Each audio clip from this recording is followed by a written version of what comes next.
Right now, new developments out of Texas following the arrest of a midwife and her medical assistants. They have been criminally charged by the state with performing illegal abortions.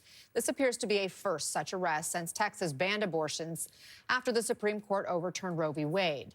Now, the midwife, Maria Margarita Rojas, is alleged to have owned and operated 3 health clinics in the Houston area. She now faces a fine of $1,000 and up to 20 years in prison if convicted.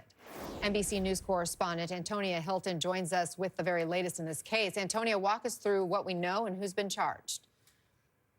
Hey, Anna. Well, what we know right now is that Maria Margarita Rojas, as well as some of her associates, are facing charges for an illegal abortion providing service out of those 3 clinics and for operating without an appropriate license. This was announced last night by Ken Paxton, the Attorney General in Texas. And while you mentioned there some of the penalties she'll be facing, thousands of dollars, potentially 20 years in prison, I should note that in the statement he released last night, the Attorney General noted that he had the authority to go after her for up to about $100,000 per penalty per violation. So in addition to this being a very serious penalty, she is facing very serious financial charges as well here.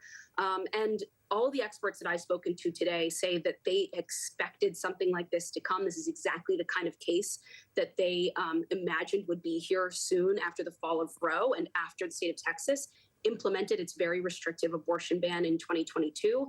And they think this is really just the beginning, Anna. So, yeah, did this just open the floodgates? Could we see more arrests in Texas? What's the Attorney General there saying about that? And, of course, there are other states that have similar abortion bans as well.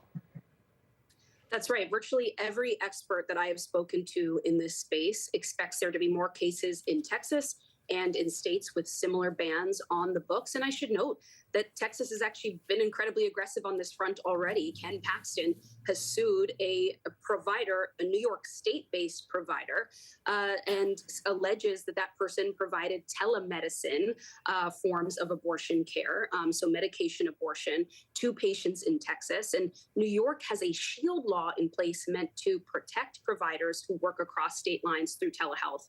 But he is aggressively going after that provider who hasn't spoken publicly, just like Rojas hasn't at this stage, at least to us at NBC yet.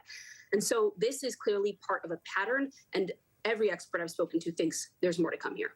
Antonia Hilton, thank you for that reporting.